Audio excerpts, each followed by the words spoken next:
Thank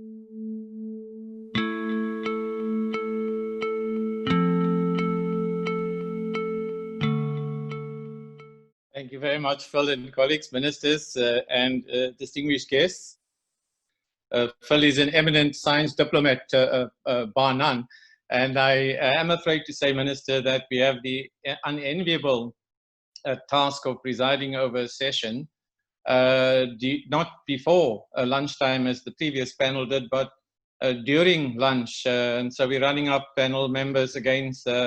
digestive systems, metabolisms, and neurons that are no longer firing as well as they did in the morning. But we will try to get through this session, colleagues, as expeditiously, but hopefully comprehensively as possible. The topic that we've been given as a panel, and I will introduce them shortly, is on the role of STI, science, technology, and innovation, in respect of economic and social recovery in our economy. And I presume what we think about the term economic and social recovery is more than simply getting us back to where we started from, because the world has fundamentally changed in so many ways, as different speakers have pointed out over the last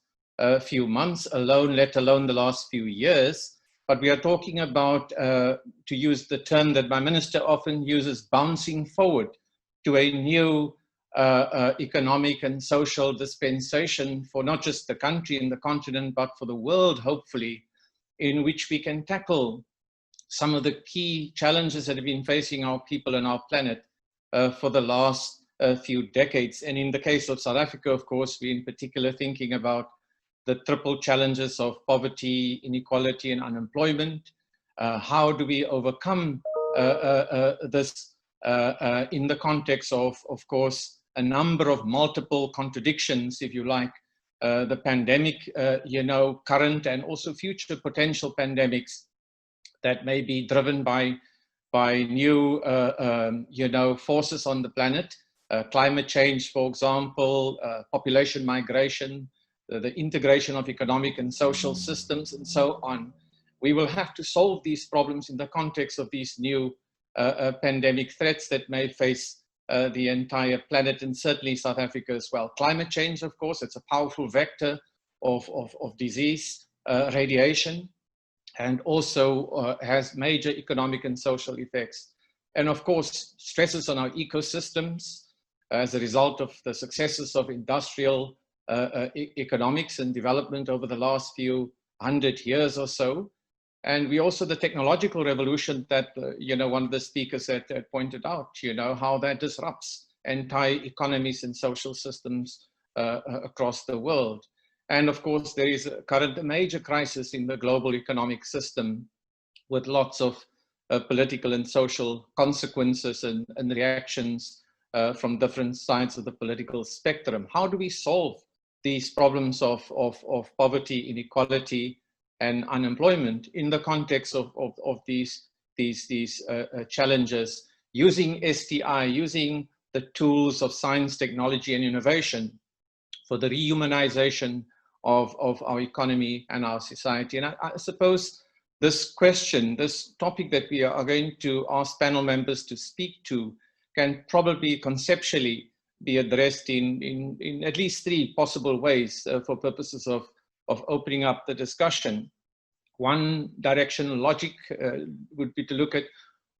how can the national system of innovation, or science and technology and innovation, be more responsive, that is to say more flexible, more sensitive, more intelligible, more transformative to the economic and the social systems in our country? How do we make sure that the system that for historic reasons have only served particular parts of society, functioned in particular parts of our economy, can in a sense be expanded and enlarged so that its effects can radiate in different parts of both the economic system that we have and we want to see, but also the different social strata that we want to create more an equitable society from as well. And so how do we do this in a smart way, given the history of our national science and innovation system as well? How do we have new kinds of adaptation and mitigation innovations, given those sorts of contextual threats that I alluded to earlier on? How can we use science and innovation to fortify the existing critical sectors in the economy to prevent further erosion of jobs, as well as also growth capabilities in our existing system? And how do we boot up new economic sectors, the gig economy, agriculture, agribusiness, renewable energy, health products and biomedical equipment and services, transport logistics, ocean economy, green energy, and so on, that colleagues have spoken about as well? And how can we marshal the capabilities of the national science and innovation system for massive reskilling, upskilling, transkilling, in our economy and society, greater technological diffusion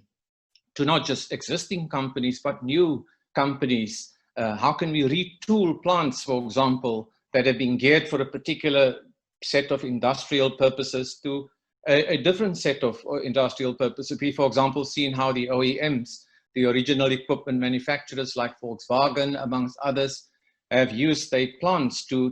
retool that within a short space of time to develop capabilities around the National Ventilator Project and other kinds of biomedical devices as well. And what does that herald for the future economy and industrial infrastructures that we can modify so that they become much more adaptive, flexible, modular, if you like, and so on as well? These are crucial challenges that faces our national science and innovation system. And how can we make sure that doesn't only radiate from the top down, but we also stimulate grassroots innovation from the bottom up, to use the metaphor that we use in the white paper on science and technology and innovation? And then if you flip the coin on the other side of the directional plane